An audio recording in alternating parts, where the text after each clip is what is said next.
So আমাদের মধ্যে নতুন একজনের রেজাল্ট নিতে চলেছি। তো নাম কি ম্যাডাম আপনার? Hi, I am Rajshree Singh. আচ্ছা ম্যাডাম, আপনি 3 দিনের আমাদের ট্রায়াল প্রোগ্রামে ছিলেন, তো 3 দিনের আপনার কতটা ওজন কমেছে? আমার 69 কেজি ছিল, সেখান থেকে 67 এসেছে।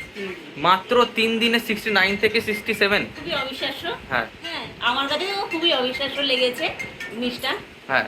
আচ্ছা 69 2 কেজি ওজন কমিয়েছেন মাত্র 3 দিনে, ঠিক আছে।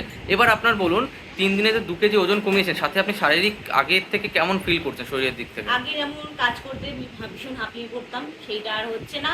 প্লাস আমি অনেক সময় কি আমাদের লিফটটা বন্ধ হয়ে যায়, তখন সিঁড়ি দিয়ে উঠতে খুবই কষ্ট হতো, কিন্তু সেইটা এখন আর হচ্ছে না। শরীর কষ্ট, পায়ে ব্যথা, কোমরে ব্যথা বা হ্যাঁ, হাঁপানি, হ্যাঁ, হ্যাঁ, কোনটা ভীষণ হতো? ভীষণ কোমরে যন্ত্রণা হতো। আর এখন সেটা কি হচ্ছে? অনেকটা কমে গেছে। অনেকটা কমে গেছে মাত্র 3 দিনে, বা এই কদিনে এত সুন্দর রেজাল্ট পেয়ে কেমন লাগছে? খুবই ভালো লাগছে, এক্সাইটেড লাগছে। মনে হচ্ছে কি এটা আনবিলিভেবল রেজাল্ট, অসম্ভব রেজাল্ট? এটা আগে তো মনেই হচ্ছে। আগে কখনো চেষ্টা করেছেন? আগে চেষ্টা করেছি, কিন্তু কিছু হয়নি।